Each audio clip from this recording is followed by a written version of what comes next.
And the word craving is very, very important. You know, I hear people today say, well, I came to AA and I craved a drink for 4 years. No, in the context of the big book, that's the wrong use of the word craving. They might have needed a drink, wanted a drink, desired a drink. The only way an alcoholic can crave alcohol is to first put it in the body. Then the physical craving develops, and then we can't stop and we end up drunk. So in the recovery section of the book, when you see the word craving, it's always referring to the body, never to the mind. We'll use the word obsession for the mind. The word craving is for the body. Now, he goes on a little further over on Roman numeral 28, and he talks about 5 different kinds of drinkers. Then he drives this idea of the phenomenon of craving home being an allergy. One more time. Let's look at these 5 drinkers. He said the classification of alcoholics, this on Roman numeral page 28. The classification of alcoholics seems most difficult, and in much detail is outside the scope of this book. He said there are, of course, the psychopaths who are emotionally unstable. We're all familiar with this type. They're always going on the wagon for keeps, and they are over remorseful and make many resolutions, but never a decision. We call that type 1. There is a type of man who is unwilling to admit that he cannot take a drink. He plans various ways of drinking. He changes his brand or his environment. That's type 2. There is a type who always believes that after being entirely free from alcohol for a period of time, he can take a drink without danger. Type 3. There is a manic depressive type who is perhaps the least understood by his friends and about whom a whole chapter could be written. That's type 4. I always thought I was the next one, type 5. So then there are types entirely normal in every respect, except in the effect alcohol has upon them. They are often able, intelligent, friendly people. God, I like that. Wasn't that great? Any more type 5s in the room tonight? Yeah, a whole bunch of you. Now he makes his point one more time. All these and many others have one symptom in common. They cannot start drinking without developing the phenomenon of craving. This phenomenon, as we have suggested, may be the manifestation of an allergy which differentiates these people and sets them apart as a distinct entity. It has never been, by any treatment which we are familiar, permanently eradicated. The only relief we have to suggest is entire abstinence. Now, I think what he said is this, that if all we alcoholics in this room tonight should take a drink, God forbid that happen, but if we did, we would not all react just exactly the same. In just a little bit, one of us would be crying in our beer, oh, boo-hoo-hoo-hoo, the world's not treating me right. In just a little bit, one of them will be up here on this stage hooping and hollering and dancing and cutting up and having a hell of a good time. In just a little bit, there'll be 2 over in that corner getting in a fight just sure as anything. Look over here, there'll be a couple, one putting the make on the other. We tend to do that too when we drink. We would do many different things. But if we're a real alcoholic, there's one thing that every one of us would do. We would start looking for a second drink. The phenomenon of craving has taken over now. The allergy has manifested itself, and now when we can't stop, we've got to have a third drink. And a fourth and a fifth and a sixth and an eighth and a 10th and on till we're drunk, sick, and in all kinds of trouble. Now, it really doesn't make any difference whether we're born with it or whether we drink ourselves into it. I was born with it, I'm sure. First drink I took at age 14, the allergy presented itself that night and I got drunk. Every time I drank, I got drunk. I drank 26 years. I don't ever remember taking one drink of anything that had alcohol in it. It always led to 2 to 3 to 6 to 8 to 10 and etc. Some of you, I'm sure, drank with safety for several years. But somewhere you crossed the line. And the same thing began to happen to you after several years of drinking that happened to me from the very beginning. But what difference does it make? The fact is, that's the way we are tonight. I know that's the way we are tonight, too. Because if we were not that way tonight, we wouldn't be in this room tonight. If you and I could drink without getting drunk, where would we be? We'd be out there drinking without getting drunk. But you see, we can't do that. That's what we've got in common in the fellowship of Alcoholics Anonymous, is we can't drink without getting drunk. Now, back in the 1930s, this was the doctor's opinion. In the 1930s, they knew very little about metabolism. Today, they know lots about metabolism. Today they know that if you put anything in your system, such as a piece of bread or a piece of beefsteak, that the mind and body recognizes what that is. Certain organs of the body begin to produce some things called enzymes. They attack that food and begin to break it down and separate it into usable and non-usable items. What the body can use, such as the proteins, the amino acids, the vitamins, the body will retain. What it can't use, it will dissipate through the urinary and intestinal tract. They call that metabolism. Today, they have proven that the doctor's opinion is no longer just an opinion. It's actual truth. Now, we're going to look at a little picture here for just a minute. And I want to stress that this is not AA information.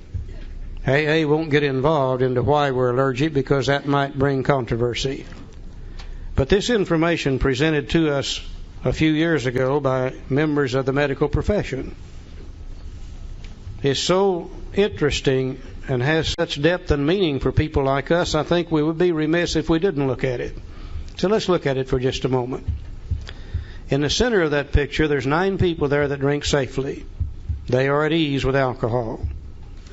They take a drink or two, the mind and body senses it, the enzyme production starts, and the enzymes attacks the alcohol, breaks it down into acetaldehyde, then to diacetic acid, then to acetone. In the final stages, it becomes a simple carbohydrate made up of water, sugar, and carbon dioxide. The water will be dissipated through the urinary intestinal tract. The sugar is calories, energy. Empty calories. None of the amino acids, none of the vitamins, but a form of energy. The body will burn them, store the excess to be as fat to be used at a later date. The carbon dioxide will be dissipated through the lungs. In the normal social drinker, this takes place at the rate of approximately 1 ounce per hour. Now, I know it'll vary with different people, but the average is 1 ounce per hour. And if they don't drink more than 1 ounce per hour, they can't get drunk.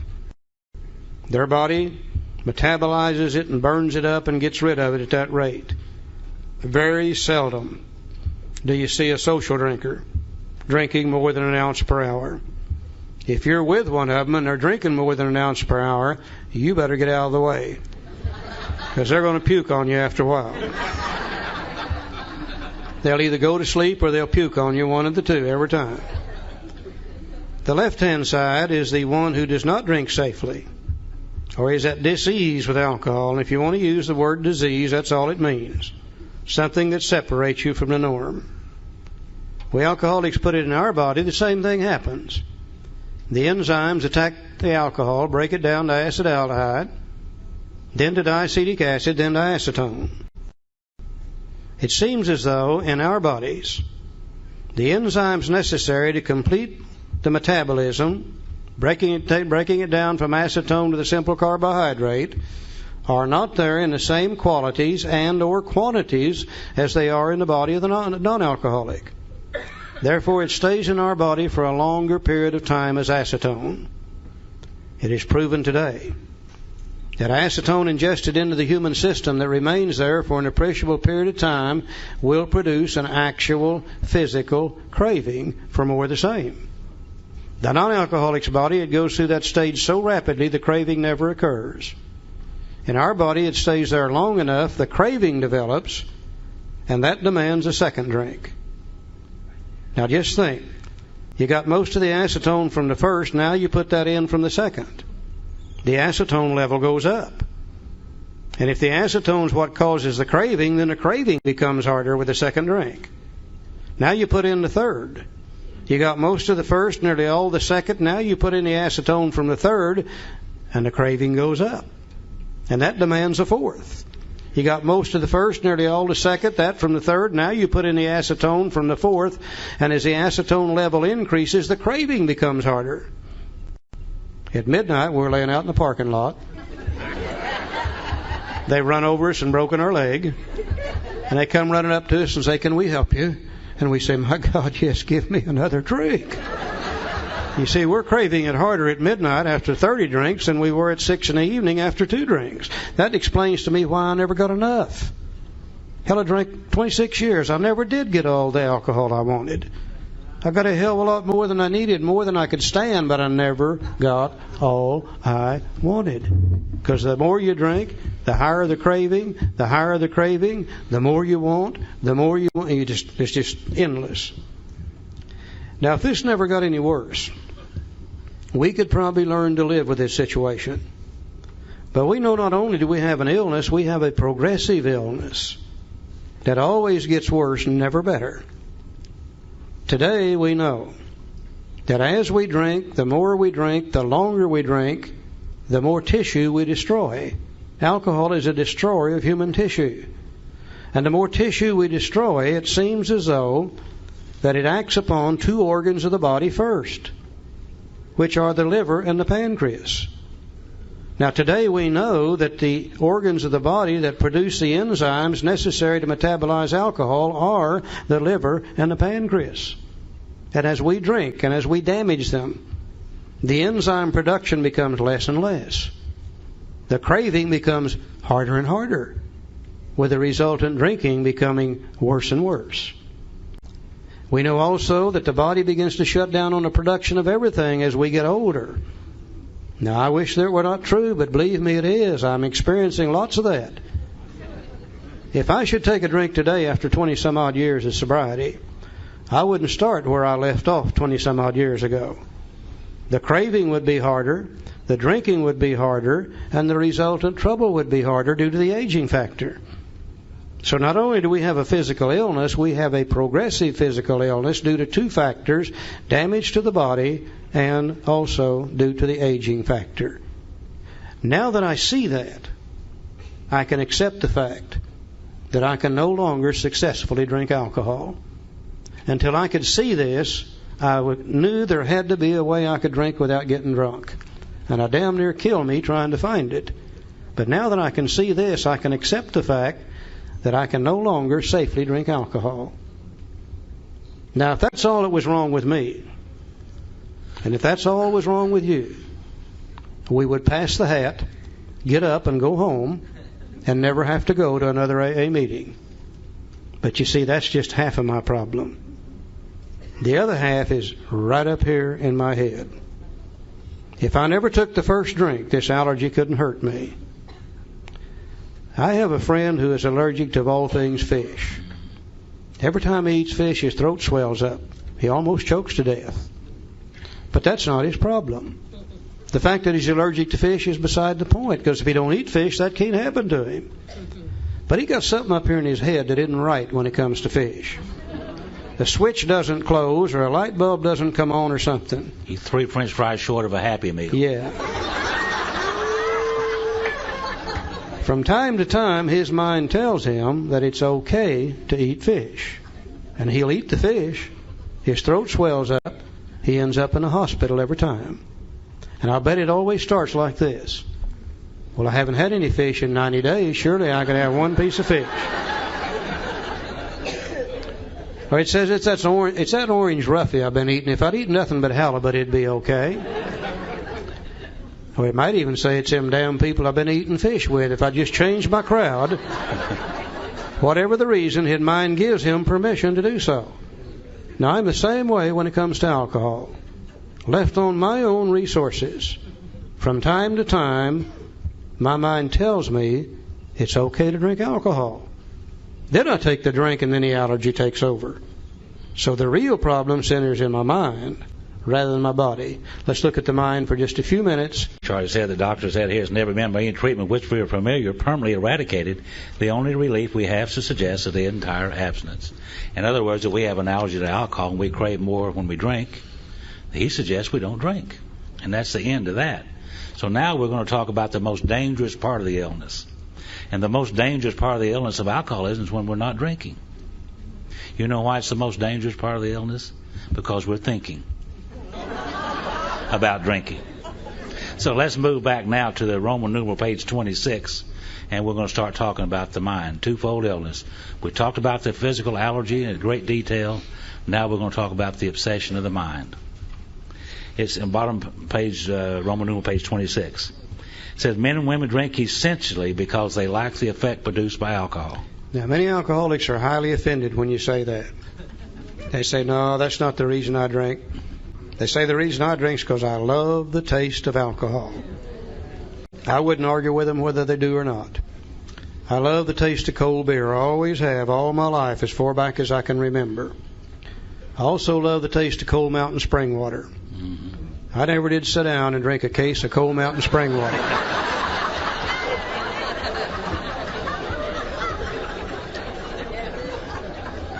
You see, that beer did something for me that spring water didn't do. All my life as a kid growing up, I was on the outside of the crowd looking in. Always wanted to be a part of and knew I could not be. Always knew that whatever I said, whatever I did, it would be the wrong thing. People would laugh and I would be embarrassed. You ladies, I couldn't even get around you. If I got around you, I would just absolutely, completely tongue-tied you. Scared me to death. One night somebody gave me a drink of moonshine whiskey, and all those fears disappeared. And I was allowed to ask a girl to dance with me for the first time in my life. I was allowed to take her home from the dance for the first time in my life. We got in the back seat of a 36 Chevrolet, and I was allowed to do some things I'd been wanting to do for a long, long time. I loved what alcohol did to me, for me, not to me, but for me. Now, if it gave me a slightly tipsy, out of control, beginnings of a nauseous feeling, I wouldn't love that. But you see, it gives me that great, exciting, in-control feeling and allows me to function in a manner I'd never been able to function before. Men and women drink essentially because they like the effect produced by alcohol. I think that we can all pretty well identify with that effect in the beginning. I certainly had that same effect, drink it for the same reasons. But we know that alcoholism is a progressive illness, too. It gets worse over time. And after a while, I began to do some of those things that Charlie talked about. And I began to drink more and more and more. And I began to wake up some mornings with a little guilt, shame, and remorse as a result of things that I was doing while drinking. And that brought on more drinking, and I had to drink to get rid of those feelings, so another effect by which I drank. And as the years and time went by and the trouble that I had in my life went by, in the end, I drank for the sickest effect of all, which is total oblivion. And there's only one thing wrong with oblivion, though, isn't there? You wake up. Then you got to start doing it again. So there are many, many effects by which we drink, and it progressively gets worse. He said the sensation is so elusive that while they admit it is injurious, they can after a time differentiate the true from the false. To them, their alcoholic life seems the only normal one, and I couldn't recognize the true from the false because my alcoholic life had become normal to me. Everywhere I went, alcohol was involved. Every bar that I went to, they drank like that the way I did in that bar. I didn't go to those bars. That's what I was doing down there at the Zebra Lounge. And one time I remember I woke up one morning and had a clear thought. And I looked over at my wife, Phyllis, and I said, Phyllis, do you realize that most people don't drink like we do? Now, you know what she said? I don't talk this way. This is what she said. She said bullshit. That's just what she said. Everybody we know drinks just like we do. I thought, oh, that's true. So my alcoholic life had become normal. The abnormal had become normal, and I couldn't hardly tell the true from the false in that light. Now he begins to describe how people like us feel whenever we're sober, in forced periods of sobriety. He said, to them, they are restless, irritable, and discontented. Put a few little words in there, too. Said we're full of guilt, shame, and remorse. And remember, when we first got sober, we were new. They said if we didn't drink, we were going to feel better. Well, you're going to feel better, all right. You're going to feel resentment better. You're going to feel anger better. You're going to feel a lot of things better. Running around, feeling lousy as hell, wanting to feel better, knowing only one way to feel better. We begin to think about what 1 or 2 drinks will do for us. We don't think about what 20 drinks will do, or 30. We think about what 1 or 2 will do for us. So unless they can again experience a sense of ease of comfort, which comes at once by taking a few drinks which they see others taking with impunity. And impunity simply means that those people are drinking and seemingly they don't have any problems. And after they have succumbed to the desire again, as so many do, after we've finally given in and taken a couple of drinks, and then the phenomenal craving develops, they pass through the well-known stages of a spree, emerging remorseful with a firm resolution not to drink again. And how many times have I done that? How many times have you done that? Come off of one of those big drunks, some long, extended period drunks, and promise them and yourself and anybody that will listen, I'll never do it again. I'm through. I promise you, I'm through. And those of you who've made those promises, you know that we were sincere and we meant that. He said this is repeated over and over and over and over. And unless this person can experience an entire psychic change, there's very little hope for his recovery. So quit talking about the body now. He's talking about the psychic change, the mind. Later on in our book, the psychic change is going to be described as a spiritual experience, a spiritual awakening, a personality change. All 4 words meaning the same thing. A psychic change. There's very little hope for its recovery. So the change is going to have to become here in the mind. Let's look at this picture up here again for just a moment. Over here on this side, we could see that because of the allergy, we can no longer safely drink alcohol. But as we said before, that's not going to bother us if we don't take the first drink. So apparently the problem is going to be over on this side. The real problem centers in the mind, telling us we can drink, rather than in the body that ensures that we can't drink. Well, the doctor told us then, and they tell us today, there's nothing that can be done for that. So the only possible means of recovery would be to find a way to live where our mind don't tell us it's okay to drink. And we're dealing here with our emotions. We're dealing here with the way we think. We're dealing here with the way that we feel whenever we're sober. We are very, very complex human beings. Not only are we complex physically, but we also are complex mentally too. And all people experience emotions. All people experience from time to time anger, resentment, fear, worry, depression, excitement, elation, guilt, remorse. These are all emotions that all human beings have. Now, somewhere back in our lifetime, as we begin to experience those emotions as we grow up, we start seeking a solution to them. And like me, when I was that kid growing up, I was just an emotional basket case. Couldn't hardly function in normal society. Always scared to death, always worried, always angry, always doing things that I shouldn't do and feeling the guilt and the remorse associated with that. Now, I used to think only we alcoholics did that.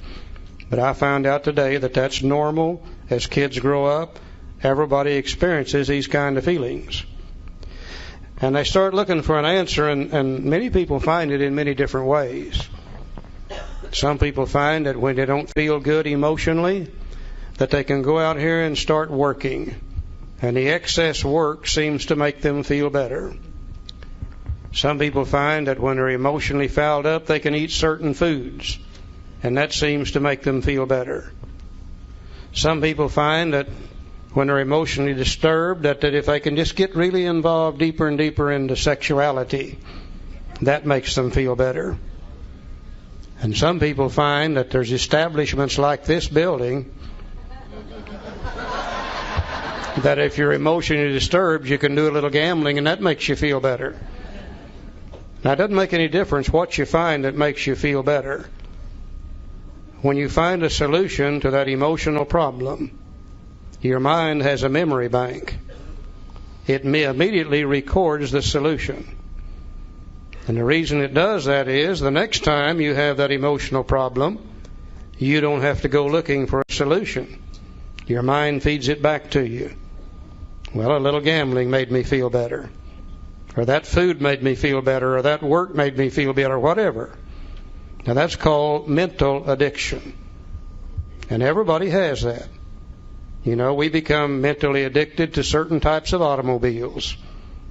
We become mentally addicted to our hairdressers. We become mentally addicted to certain dishwater products that we use. Dish soap, we've got a problem, we find the answer, the mind records it, feeds it back to us the next time we have the problem.